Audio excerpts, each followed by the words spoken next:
First thing what I want is, I want him to use no hands. I want my legs to be high. I don't want my legs here, because I'm not breaking his posture when your legs are below the waist. And besides this, your legs are ineffective when the guard is so low.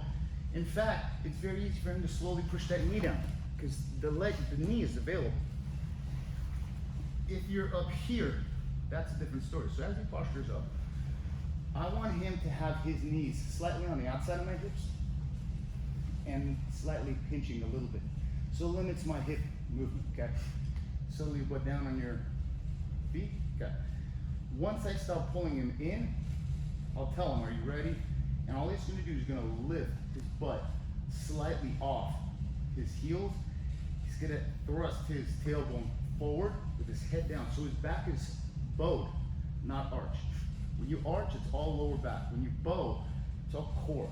So as he leans back, so you ready? Yes. You see how I'm pulling him as much as I can, but I come up versus pulling him down. Even if I do this, I'm unable to get proper leverage on him. From here, this hand kind of posts, and that left hand of his now pushes the knee forward. Yes, and he takes it, yeah. Keep this knee here, close, and just take a slow, even more of a back step, so you're facing literally that way. See how your hip is preventing me from even inserting that knee? This is all wide, and he's already 2 steps ahead of me very easily, because he can literally just hop that knee over and slide it, get the underhook, and then he's past. And he's already way ahead of me, and I can't even insert that knee shield because his hip is blocking my knee.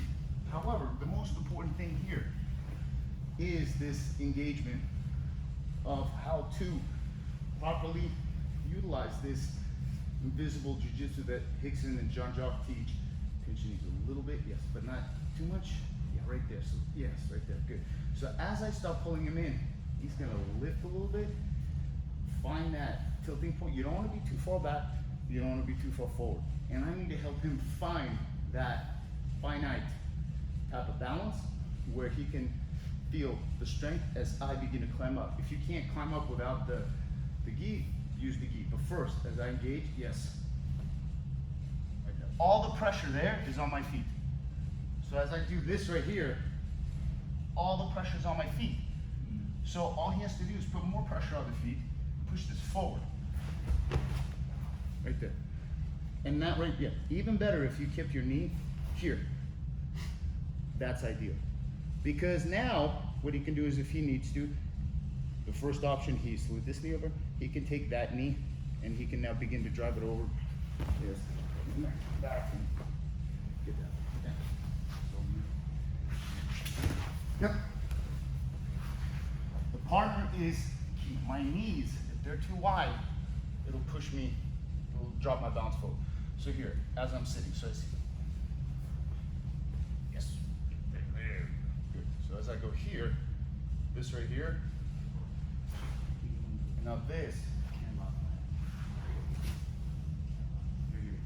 whether you go here or whatever, it's up to you. But the key is to feel the engagement and to be able to have that proper balance. Go ahead.